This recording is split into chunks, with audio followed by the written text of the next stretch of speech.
La idea de esta charla, de decir embeddings, embeddings everywhere, es porque ¿no les pasa que ahora todo tiene que ser un embedding? Cualquier problema de negocios, ya sea Mercado Libre, ya sea Upwork, no sé si conocen la compañía, pero es la plataforma que conecta freelancers con clientes, tienen estos objetos, Spotify vimos también ayer, tiene estos objetos en su mundo, clientes, canciones, trabajos, productos, que a la hora de hacer Machine Learning primero empezaron con los métodos más típicos, más armemos una tablita, saquemos features manualmente, los metamos en un Logistic Regression, un SVM y tratemos de hacer algo con eso. Y ya está. Eso estuvieron haciendo los últimos 3, 4 años y ahora quieren ir al siguiente paso de poner estas hermosas redes neuronales que en la academia funcionan bárbaro, pero que en la industria por ahí no es tan fácil aplicarlas. Poner esto para generar nuevas representaciones que tengan una semántica mucho más compleja. ¿Y cuál es el problema? El problema es que estamos representando usualmente fenómenos humanos y los humanos no somos computadoras, entonces nuestro comportamiento es muy errático, muy difícil de predecir. Entonces, muchas veces no nos ponemos ni siquiera nosotros de acuerdo sobre qué es lo que define un fenómeno. Yo en particular estuve trabajando con datos educacionales. Digamos, cuando ustedes van tomando un curso, ya sea Coursera, ya sea un tutor inteligente que le pueden dar a un nenito, o el Moodle, van realizando acciones y van dejando trazas de lo que estuvieron haciendo. Esos datos se levantan y se pueden usar para predecir distintas cosas. Una de esas cosas es el abandono, si van a dejar o no el curso. Ahora, leyendo la literatura sobre qué es lo que dicen psicólogos, educadores, licenciados de todo tipo, sobre por qué dejan los estudiantes, no tienen ni la menor idea. O sea, hay un montón de teorías, pero no se llega a un consenso. Y lo mismo va a suceder con cualquier otro problema de negocio que ustedes tengan. ¿Por qué un cliente deja un contrato a medias? No sabemos. Es lo primero que tenemos que explorar. Entonces, no solamente que es difícil entenderlo, sino que enseñárselo a una máquina es todavía peor. O sea, ¿cómo hacemos para que esa máquina agarre y modele este problema del mundo real? Entonces, ¿por qué es importante esto que se llama aprendizaje de representaciones, aprender los embeddings? Porque el aprendizaje automático está tratando de agarrar un fenómeno que no conocemos, que también puede ser el lenguaje, que está determinado por un montón de causas latentes. Si estuvieron ayer en la charla de los chicos de PLN, que estuvo genial, vimos los modelos de Markov con estados ocultos. Bueno, esos estados latentes no los conocemos. Entonces, nosotros tenemos que agarrar nuestros datos y convertirlos de alguna forma en una representación que esté lo más cercana posible a esas causas latentes. Joshua Bengio, si lo conocen, habla de desentrelazar, disentangle, las causas latentes que dominan un fenómeno. Entonces, si nuestra representación está bien pegada a las causas latentes, una regresión logística te va a poder clasificar tu problema, ¿sí? Ahora, mientras más alejada está esa representación de las causas latentes, el clasificador va a tener que hacer un montón de trabajo para poder desenredarlas él mismo y tratar de encontrar por qué es que el estudiante deja o por qué es que el trabajo se queda a la mitad y no se termina el contrato, ¿sí? Entonces esto nos lleva a 3 necesidades. La primera la saben todos, porque las computadoras no entienden otra cosa que no sean ceros y unos, ¿sí? Entonces, sí o sí tenemos que pasar todas las entidades de nuestro problema de negocios a un vectorcito de números densos. Si es denso, es mejor. Después hay un par de propiedades matemáticas de por qué eso sucede, pero básicamente tiene que ser un conjunto de números. La conveniencia es esto de que estábamos hablando, de que mientras más pegado tengamos nuestra representación a los datos, más fácil es aprenderla. Y finalmente la formalización. Y esto es algo que me costó mucho entender porque empecé como muchos data scientists de decir, hagamos el tutorial de TensorFlow, import TensorFlow as TF y empezás a hacer una red neuronal y le das a tus datos y obtenés el accuracy. ¿Y qué hiciste? ¿Pensaste antes de codear? No, muchas veces ese es el problema de la masividad de los tutoriales de inteligencia artificial, que no nos paramos a pensar qué estamos haciendo. Entonces, si nosotros pensamos en la formalización en los datos, empezamos a entender mucho mejor lo que es nuestro problema. Por ejemplo, en el caso de la minería de datos educacionales, una psicóloga se escandalizó porque me dice, ¿cómo están representando los estudiantes en base solo a lo que hacen en el curso? Una persona es mucho más compleja que eso. Sí, tenés toda la razón del mundo. Una persona es mucho más compleja que eso, pero yo son los únicos datos que tengo. Entonces yo, al formalizarlo, determino bien cuáles son las causas que voy a poder modelar y cuáles no. Si el chico le dio fiebre, se quebró, se le pone el perro, no lo voy a saber nunca en mis datos. Y ese tipo de fenómenos nos van a dar como un límite superior para que, sobre todo, el manager no nos venga y nos pida, yo quiero 99% de accuracy. 99% de accuracy no se puede, señores, en muchos casos. Entonces, es muy bueno pensar de antemano cómo vamos a representar nuestros datos y qué información hay adentro. Bien, en este caso vamos a hablar particularmente de lo que es el modelado de los estudiantes y los contenidos en estos cursos online. Piensen que un estudiante va interactuando, va abriendo la lección 1, va viendo el video 34, va tomando algún test y esta lección, video, etcétera, con la que va interactuando se denominan los contenidos. Entonces, ambos conceptos tienen que ser modelados y nosotros vamos a tratar de modelarlos de una forma que siga las intuiciones que nosotros tenemos sobre el proceso de educación humano, digamos. Entonces, hay algo que tampoco nunca hacemos, que es volver a cómo se modelan las cosas. Muchos de ustedes deben haber tenido la materia modelos y simulaciones, modelos y algo que tiene que ver con estadística. Yo no la entendí. No sabía lo que era modelar como hasta el tercer año de doctorado. Porque no podía como unir esos dos conceptos abstractos con el concepto, el concepto que yo estaba queriendo estudiar, que eran los estudiantes. Hasta que no me puse a leer con un poco más de atención papers. Entonces, una forma muy exitosa, de hecho, que había de modelar estudiantes es decir, bueno, mi estudiante es un número real y mi lección es un número real. Bien. Y se modelan, ¿cómo interactúan estas dos entidades? Se modela con esa fórmula, que es horrible. Pero bueno, ahí está la parte de estadística. No importa qué es lo que está haciendo esa fórmula, pero la verdad es que a la computadora estamos diciendo el mundo es así. Las cosas se relacionan así. Y se pueden rescatar cosas de acá, por ejemplo, si ven en las dos flechas, está tomando de alguna forma la diferencia o la distancia entre el estudiante y el contenido. Ahora, intuitivamente eso es muy valioso. Si mi estudiante sabe, está muy lejos de mi lección, quiere decir que puede saber o muy poco, en cuyo caso no va a aprender nada, o demasiado, en cuyo caso tampoco va a aprender nada porque no va a tener nada nuevo que aprender. Y si está muy cerca, podemos maximizar el aprendizaje. Entonces, ¿qué tan cerca y qué tan lejos están nuestros puntitos en este espacio? Es importante para este problema. No sé cómo, por ejemplo, lo modelará Bladan en Spotify. Debe seguramente tener otras relaciones entre las entidades de este espacio. Bueno, después tenemos otro ejemplo, que es donde nos basamos fuertemente, que es el de Ready, que ya a los estudiantes los empieza a modelar como vectores. Como una secuencia de vectores que a medida que va tomando distintas interacciones va cambiando su estado, lo cual es entendible, ¿no? Cada vez que vos ves un video aprendes, o al menos, o capaz te desmotivas, capaz no es positivo. Y los contenidos, bien formaliza este concepto de que una lección en realidad se puede representar como el vector de cosas que te hacían falta para saberlo, de prerequisitos. Y de nuevo, volvemos a tener una fórmula muy, muy fija de cómo se relacionan estas dos cosas. Y pueden ver que en esa función delta también está codificando la distancia entre estos dos vectores. En particular, creo que le estaba usando el producto punto. Muchas veces yo digo distancia y disculpen los matemáticos, no estoy hablando de una distancia en sentido formal, sino una distancia como la entendemos el resto de los mortales. ¿Sí? Bien.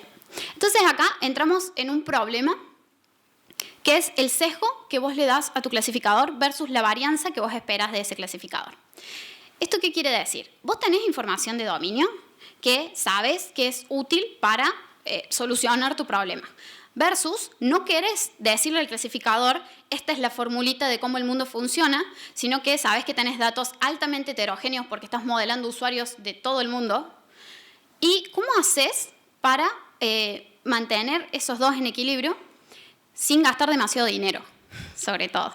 Porque una de las cosas que se puede hacer es empezar a anotar datos, ¿sí? En ese caso, vos la información del dominio la colocas en los datos. Por ejemplo, si en el caso de Spotify dijeran esta canción está buena y esta canción está mala porque algún experto en canciones lo decidió. En este caso es decir, este ejercicio lo vamos a modelar como que enseña álgebra lineal y enseña, no sé, ecuaciones de primer grado. Entonces ahí vos estás imprimiendo el sesgo de lo que vos sabés que es importante para solucionar tu problema de si el estudiante va a dejar o no, si el estudiante va a aprender o no, directamente en los datos. Si tenés 3 millones de datos, necesitas 3 millones de anotaciones. Y eso no está bueno. Entonces, hay otra forma de combinar esto, que es inyectar conocimiento de dominio adentro de un modelo que no sea una formulita, sino que sea una red neuronal. Y así te evitas o ayudas al clasificador a predecir con más información sin tener que meterte dentro de los datos. ¿Se va entendiendo? Bien. No, eso es una red, no se ve el celestito de atrás. Pero bueno, ya saben, voy a asumir que saben lo que es una red neuronal. ¿Y por qué está bueno para este problema? Bueno, por esto, porque son flexibles, son capaces de aprender cualquier función que ustedes quieran, lo cual no significa que la van a aprender, que son capaces de aprenderla. Son lo suficientemente potentes entonces para modelar este fenómeno humano que es tan complejo. Y finalmente, porque son totalmente maleables, entonces podemos empezar a meter mano y a ser creativos con la arquitectura que vamos a usar por detrás. Entonces, la siguiente pregunta a hacerse es, ¿cómo vamos a modelar estos embeddings? Digamos, ¿cómo lo vamos a implementar? Vamos a hacer algo de código. Me disculpan, no traje ninguna filmina con código, pero se va a entender. Entonces, en este caso tenemos datos secuenciales, o sea, el estudiante va realizando distintas interacciones. Entonces vamos a usar una red neuronal recurrente, porque tiene esta capacidad de recordar. Para darlo de modo introductorio, ¿por qué las recurrentes tienen la capacidad de recordar? Porque mantienen un estado oculto que se va actualizando después de cada nueva entrada. O sea, cada vez que vemos un ejercicio nuevo, se actualiza este estado oculto. Y este estado oculto se actualiza con 2 entradas. Lo que había antes en el estado oculto y la lección o la entidad que acabamos de ver. Entonces, lo que dice Piech, que es un estudiante de Stanford, que bueno, ideó este método en el 2015, bueno, ya que tenemos un vectorcito de cosas que se va actualizando a lo largo del tiempo y que ese vector guarda toda la información vista hasta ese momento, ¿por qué no usamos ese vector como el embedding del estudiante? ¿Sí? Entonces, de esa forma podemos entender un pedazo de la red neuronal como la representación, como el embedding de alguna de mis características. Y hasta ese momento no habíamos dicho nada de los embeddings de los contenidos. ¿Cómo hacemos para generar embeddings de contenidos? Es muy fácil, le pones una capa de embedding. En eso sí, está bueno entender lo que uno está haciendo, pero cuando vas a los bifes, en Keras todo se programa en 3 o 4 líneas, ¿sí? Le pones una capa de embedding y con eso vos simplemente estás proyectando esta información de las lecciones a un vector denso de baja dimensionalidad, 200, 300, y la red por sí sola se va a encargar de aprender cuáles eran las causas más relevantes para la tarea que vos querías optimizar, ¿sí? Entonces nos aprovechamos del poder de optimización de las redes para no tener que hacer una formulita horrible como la que vimos antes. Bien, ¿y cómo le inyectamos ahora este concepto de que la distancia entre el estudiante y el contenido del curso es relevante? Bueno, le tomamos la distancia y listo. Agarramos los 2 embeddings, tienen que ser del mismo tamaño sí o sí, y tomamos alguna intuición de distancia entre los 2. Entonces, ahora, el nuevo estado del estudiante se va a calcular en base a 2 cosas. El estado del estudiante que tenía antes y no el embedding de mi nueva interacción, sino cuán lejos estaba ese estudiante de esa acción. ¿Qué conseguimos con eso? Si el estudiante estaba demasiado lejos, bueno, en este caso la distancia va a ser demasiado chica, demasiado grande. Pero le vamos a pasar una función para que eso no suceda. La idea es, mientras más alejados estamos, vamos a apagar la señal de la red neuronal. ¿Por qué? Porque esa lección no va a estar contribuyendo en nada al cambio del estudiante, sino que va a ser el cambio normal de una interacción a otra. Si estamos muy cerca, maximizamos la señal que viene de la representación de la lección, entonces el estudiante aprendió mucho y su estado cambió mucho, ¿sí? Y eso lo logramos, bueno, ahí como se ve en la figura, cambiando la entrada de la capa recurrente, que fueron unas 15 líneas de código aproximadamente. Y otra cosa con la que experimentamos, que pensamos es, bueno, pero yo también puedo saber más cosas de sobre las lecciones, porque yo, si bien tengo pocos datos anotados que me digan este estudiante dejó, este estudiante no dejó, sí tengo un montón de trazas probablemente que no están anotadas, de las cuales yo puedo, como si fuera lenguaje natural, empezar a ver cómo se relacionan las lecciones. Y si viene la lección 1, 2 y 3, y yo sé que la 1 y la 3 son de la unidad 1, es muy probable que la lección 2 también sea de la unidad 1. ¿Sí? Entonces vamos a hacer exactamente lo mismo que hacía Vladan ayer con Spotify, le vamos a pasar un Word2Vec y eso va a darnos una representación inicial que ya entiende algo de las lecciones. Inicializamos la capa de embeddings con esa representación y después también tenemos la opción de fine-tunearlo junto con el resto de la red o dejarlo ahí como fijo. Esta va a ser la representación de las lecciones y punto. Bien, entonces, ahora, ¿cómo optimizamos esto? Si justamente estamos diciendo que no tenemos tantos datos anotados. Y lo que puede llegar a pasar es que vos tenés algunos datos anotados, pero no exactamente los que vos querrías. Si vos tenés que, en Mercado Libre, predecir el peso y la altura de tus productos. Podés llegar a tener un poco de información pasada, pero también tenés cuánto te cobraron, por ejemplo, por enviar ese producto. Vos podés tratar de optimizar un modelo para que prediga cuánto te cobraron, usar ese embedding, sacarlo y ponerlo en una tarea donde vas a tener mucho menos datos anotados que va a tratar de predecir el ancho y el alto del producto. ¿Sí? Son tareas que están más o menos relacionadas, porque si era muy grande te ibas a cobrar mucho por llevarlo, pero que no son exactamente iguales. Y ahí entramos en lo que es la tarea de pretexto, que a vos te sirve para obtener tu representación, versus la tarea que realmente querés hacer. Entonces, cuando uno no tiene muchos recursos, no es el caso de Mercado Libre, pero para el resto de la gente, por ahí repensar y fijarte cuáles son las cosas que podés aprender de los datos es bastante útil y podés sacar cosas que realmente son valiosas. Entonces, bueno, perdón, era lo que acabo de decir. Primero entrenamos con una tarea de pretexto, extraemos ese embedding que era lo que nos interesaba y después podemos evaluarlo o aplicarlo a cualquier otra tarea que querramos, que en general se le llama tarea de aplicación. Como los doctorandos somos esa gente que no tiene recursos, yo no tenía acceso a ningún otro dataset, excepto el con el que entrené. Entonces, en mi caso, la tarea de pretexto y la tarea de aplicación son la misma, porque, bueno, no conseguí más datos. Pero si hubiera tenido acceso a un curso en vivo y pudiera haber hecho A/B testing o algo así, podría haber probado con alguna otra tarea. Y bueno, acá les menciono las dos tareas que utilicé yo, como para que se den una idea de que esto funciona para bastantes cosas y cuáles son los puntos en donde tenés que parar y pensar qué es lo que estás haciendo. El primero es Knowledge Tracing, que es rastreo de conocimiento, que se trata de predecir, después de haber visto qué es lo que hace el estudiante, qué sabe y qué no sabe. El problema es cuáles son los conceptos que puedes llegar a saber o no saber. Eso es algo que hay que definir y la ventaja de los métodos neuronales es que vos le vas a decir, tiene que saber o puede saber o no 200 cosas, que es el tamaño de tu representación. Vos tenés 200 dimensiones en las cuales tus datos pueden tener más o menos valores y eso te representa el conocimiento del estudiante. ¿Sí? La red neuronal se va a encargar de decidir cuáles son esas habilidades. Esto es muy importante. Nunca vamos a saber cuál decidió. Vamos a saber que son 200.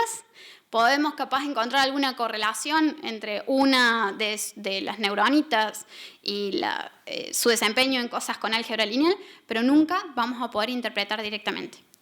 ¿Cuál es el contraste de eso? Volvernos a los métodos que tenían la formulita y en donde vos decías, la dimensión 1 es álgebra lineal, la dimensión 2 es ecuaciones, la dimensión 3 es, no sé, geometría, etc. Es flexibilidad, pero por otro lado perdés interpretabilidad y en muchos negocios no es interpretabilidad, la explainability es crucial para poder explicar qué es lo que está haciendo la red. Y el knowledge tracing el dropout prediction es predecir si el estudiante va a dejar o no. Y acá las preguntas son, ¿qué significa dejar? ¿Significa que no rindió el final, que no volvió más o que no te pagó por el certificado? Porque las tres son muy válidas, pero la definición de dropout está ahí media difusa. Este método, o las redes neuronales en general, se pueden aplicar para cualquiera de todos esos escenarios. Y también la gran pregunta del siglo es, ¿cuándo podemos saber con certeza sobre un evento futuro? ¿sí? Después de cuántas semanas o de cuántos días de que no volvió, yo solo puedo decir no va a volver y le mando un mail. Y con eso les voy a dejar la pregunta para que nos explique Ana con Deep Reinforcement Learning, que es una buena forma de hacerlo. Y vamos a ver cómo influyó cuando lo tratas de resolver solamente con redes neuronales. La diferencia cuando vamos a la implementación sobre estas dos tareas es que vos para el knowledge tracing tenés lo que se llama etiquetados de secuencia, que es lo que está sobre la parte izquierda de la pantalla. Para cada entrada sacas una salida. O sea, vos leíste la interacción del estudiante y actualizás el estado de cuánto sabía o cuánto no sabía. Mientras que en Dropout Prediction vos lees toda la secuencia y al final decís si va a dejar o no. O sea que tenés una sola señal de error para optimizar una secuencia de más de miles de interacciones. Y eso es un dolor de cabeza, porque las LSTMs en teoría funcionan y no tienen vanishing gradient, pero cuando vas a la práctica todo eso es una mentira. Bien, bueno, tenemos una idea bastante básica de cómo vamos a programar esto. Y el tema es cómo lo vamos a evaluar. Muchas veces, sobre todo cuando estamos haciendo tutoriales y no lo bajamos a la industria, nos olvidamos absolutamente de lo que era la evaluación.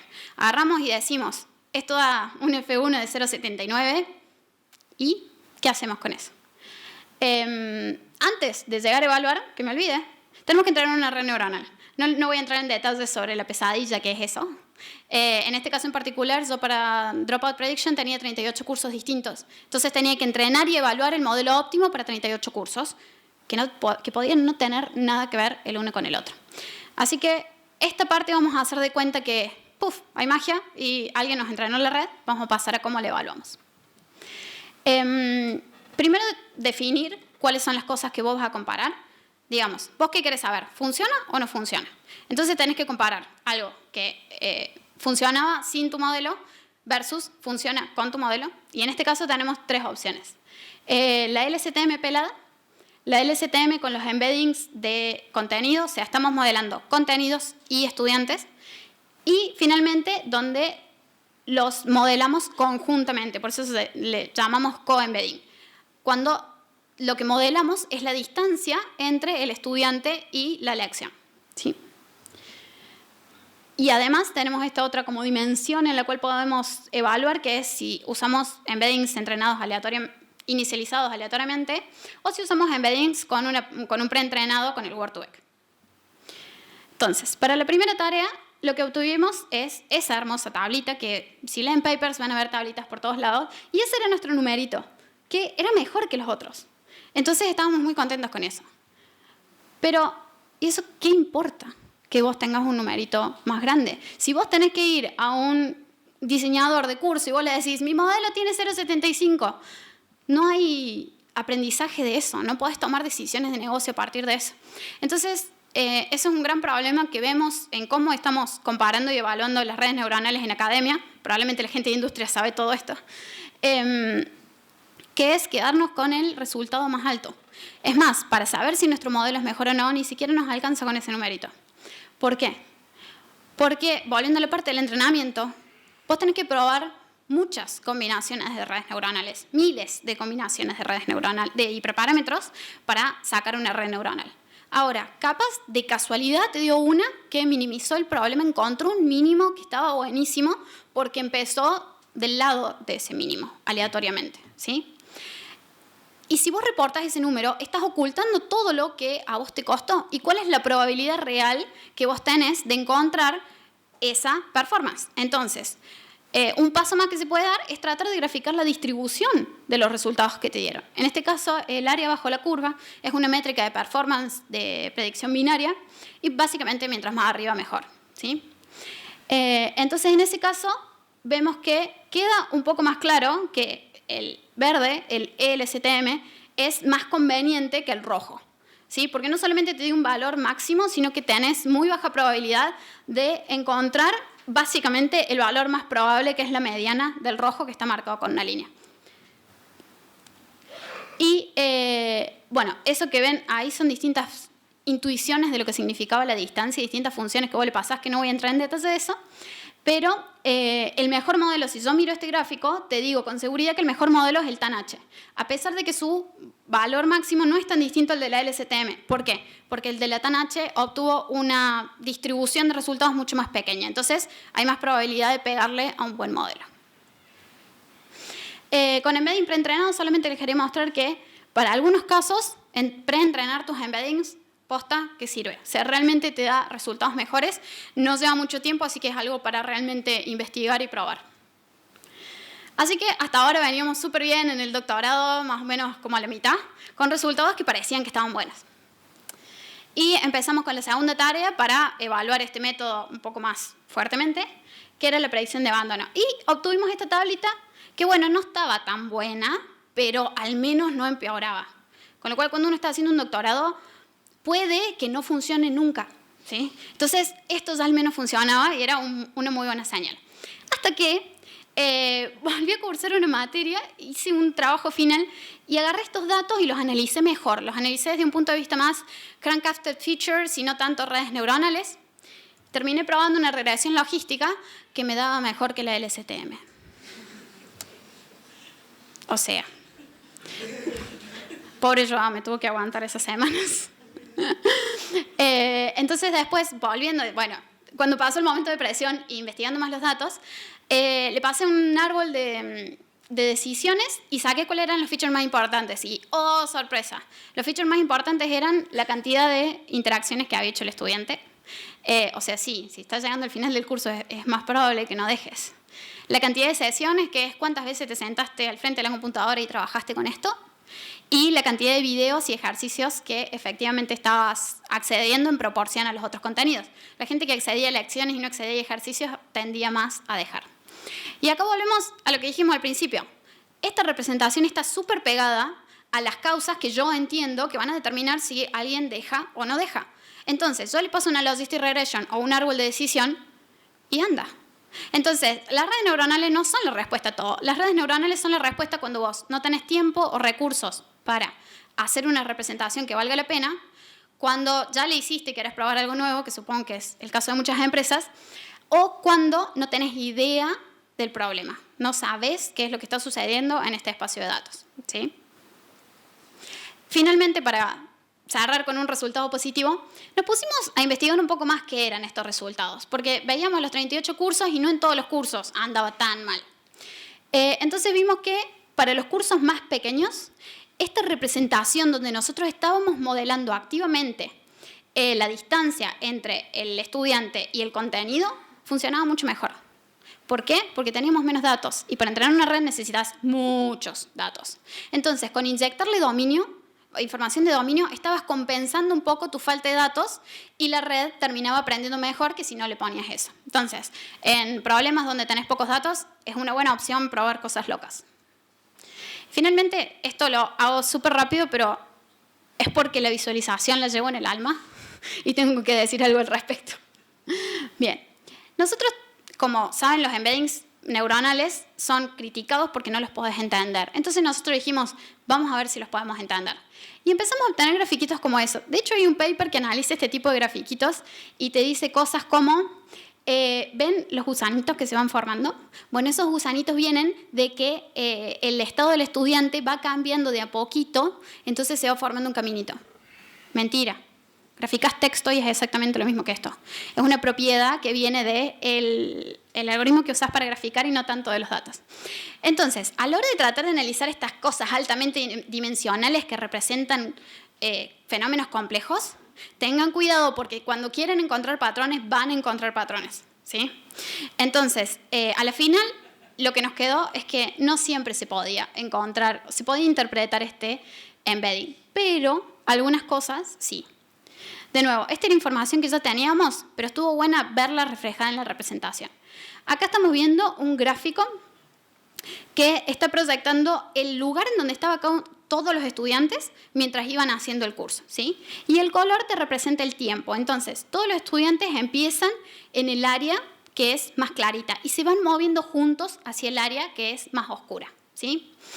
Entonces, eso quiere decir que esta representación, que está proyectada usando PCA, o sea, Principal Component Analysis, me está sacando las direcciones de mayor variación, está capturando esta noción de que uno de los features más importantes era cuántas lecciones habías hecho en el curso, ¿sí? Algunas cosas se pueden sacar mirándolas con mucho cariño. Y si ploteamos solamente el último punto donde se quedaron, creo que no se ve muy bien el color, pero más o menos te separaba que los estudiantes que no hacían dropout estaban de un lado y los estudiantes que sí dejaban el curso estaban del otro. Entonces, para cerrar, ¿qué aprendimos? O sea, ¿qué es lo que ustedes aprendieron? Primero, que trabajar un poquito más sobre su representación puede llegar a ayudar a mejorar su performance, que la inyección de dominio es algo feo cuando lo haces en los datos, pero no es tan feo cuando lo haces en el modelo, sí, puede ayudar, hay que ser creativos. El rediseño de la tarea, como esto que hicimos de predecir, de fijarse en los cursos más chiquitos, o incluso hicimos otra donde predecíamos solamente con un pedazo del curso y tratábamos de ver qué tanta información necesitábamos para poder predecir bien, es una muy buena forma de evaluar el desempeño y que finalmente no se queden con el F1 máximo. Fíjense la distribución, miren otras cosas, comparen distintas métricas, porque la evaluación es una parte más del proceso de entrenamiento que muchas veces dejamos de lado. Y finalmente, pensá antes de codear y usa Reinforcement Learning primero. Reinforcement Learning. Logistic Regression. Muchas gracias.